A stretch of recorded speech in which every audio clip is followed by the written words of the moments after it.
नवरात्रोत्सवातील दिवस 5वा हा स्कंदमातेचा दिवस म्हणून पूजला जातो. स्कंदमाता म्हणजे कोण? तर स्कंदमाता म्हणजे ती ज्या पार्वती मातेनं कार्तिकेयाला जन्म दिला. कार्तिकेयाची आई म्हणजेच स्कंदमाता. तर दुर्गादेवीचं ते एक रूप, असं हे स्कंदमातेचं रूप आणि तिचं वर्णन करता येईल.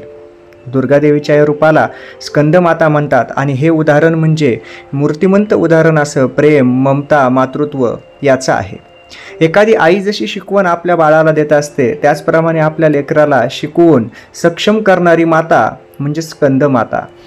त्याच्या आयुष्यात येणाऱ्या अनंत अडचणीवर कशाप्रकारे मात करायची, त्याला कशाप्रकारे तयार करायचं त्या अडचणींसाठी ही शिकवणारी माता म्हणजे स्कंदमाता.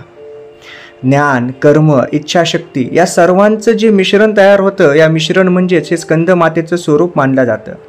जेव्हा आपली माता आपल्याला काही शिकवत असते आणि ज्यावेळेस तिचं ते ज्ञान असतं, ते ज्ञान ती जर इच्छाशक्तीनं आपल्याला देत असेल आणि आपण जर ते ज्ञान आपलं कर्म समजून इच्छाशक्तीनं जर आपण घेत असू, तर त्या ज्ञानाचा उपयोग समाजासाठी होत असतो, स्वतःच्या उद्धारासाठी, कुळाच्या उद्धारासाठी होत असतो. अशी ही स्कंदमाता कार्तिकेयाला शिकवण देणारी आहे. स्कंदमाता म्हणजेच काय? तर शिवतत्वाचं मिलन जेव्हा शक्तीसोबत होतं तेव्हा स्कंद निर्माण होतो आणि स्कंद म्हणजेच कार्तिकेय. या देवीला 4 हात असून उजव्या बाजूला या देवीच्या कार्तिकेय आहेत, तर एकीकडे कमळमुद्रा आणि वज्रमुद्रा त्यांची आहे. सिंह हे या देवीचं वाहन आहे. ही सिंहारूढ असलेली देवी आहे. या देवीच्या कथेचा अर्थ असा आहे की जेव्हा तारकासुराचा वध करायचा होता, त्यासाठी तारकासुराच्या शक्तीसमोर कार्तिकेयाचा निभाव लागण्यासाठी कार्तिकेयाला प्रशिक्षण देणं गरजेचं होतं.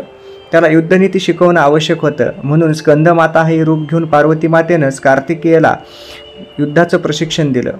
अशा प्रकारे स्कंदमाता ही आपल्या बाळाचं म्हणजे लेकराचं भवितव्य जपताच सर्व पृथ्वीतलावरचं सजीवसृष्टीचंही भवितव्य कसं जपता येईल याची शिकवण देते.